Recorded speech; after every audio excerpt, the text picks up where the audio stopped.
एक बहुत गरीब किसान था। वह अपनी बेटी के साथ एक छोटी सी झोपड़ी में रहता था। उसके पास खेती करने के लिए इतनी कम जमीन थी कि उसकी फसल बेचकर भी उसे बिल्कुल थोड़े ही रुपए मिलते थे। उन रुपयों से वो लोग ठीक से खाना तक नहीं खा पाते थे। वह राजा के पास अपनी समस्या लेकर गया। राजा बहुत दयालु थे। उन्होंने किसान को अपनी जमीन में से थोड़ी सी जमीन दे दी खेती करने के लिए। उन्होंने कहा, यह जमीन तो हमारी रहेगी, लेकिन उस पर उगने वाली फसल तुम्हारी होगी। किसान ने राजा का बहुत बहुत धन्यवाद दिया और वहां से चला गया। एक दिन वह खेत में जुताई कर रहा था। तभी उसका हल किसी एक कठोर चीज से टकराया। उसने वहां खोद कर देखा तो उसे एक सोने की ओखली मिली। किसान ईमानदार था। उसने अपनी बेटी को सारी बात बताई और कहा, हमें यह ओखली राजा के खेत से मिली है, जिसकी जमीन है।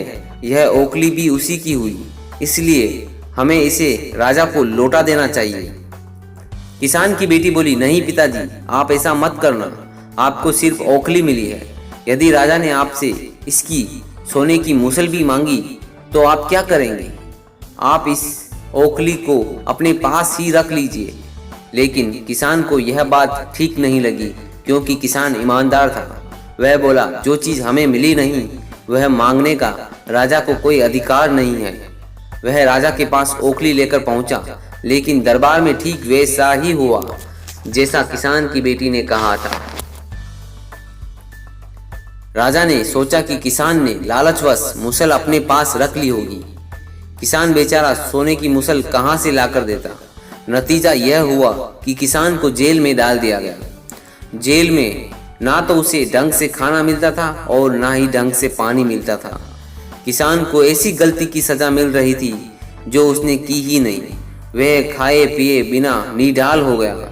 लेटे लेटे रोता रहता और कहता, बेटी की बात मानी होती तो यह दिन नहीं देखना पड़ता। काश मैंने अपनी बेटी की बात मैंने मानी होती। यह बात दिन भर बड़बड़ाता रहता था। एक दिन राजा ने ऐसा कहते हुए उसको सुन लिया। उन्होंने किसान से पूछा कि वह ऐसा क्यों कह रहा है। तब किसान ने राजा को पूरी बात बताई। अपनी बेटी ने जो जो कहा वह बात भी बता दी। राजा को अपनी गलती का एहसास हुआ। किसान को तुरंत राजा ने किसान को जेल से बाहर निकाल दिया। किसान की बेटी को राजा के दरबार में बुलाया गया।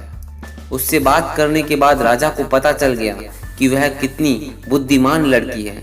किसान की बेटी को राज्य के खजाने का मंत्री बना दिया गया और किसान और उसकी बेटी को रहने के लिए घर और सभी सुख सुविधाएं दी गई। किसान और उसकी बेटी हमेशा सुख से रहने लगे। किसान को थोड़ा कष्ट जरूर झेलना पड़ा, लेकिन अंत में जीत की सच्चाई हुई। तो दोस्तों, आपको यह कहानी कैसी लगी कमेंट में ज़रूर बताएं और ऐसी ही प्रेरणादायक कहानी सुनने के लिए बने रहिए चैनल पर। धन्यवाद।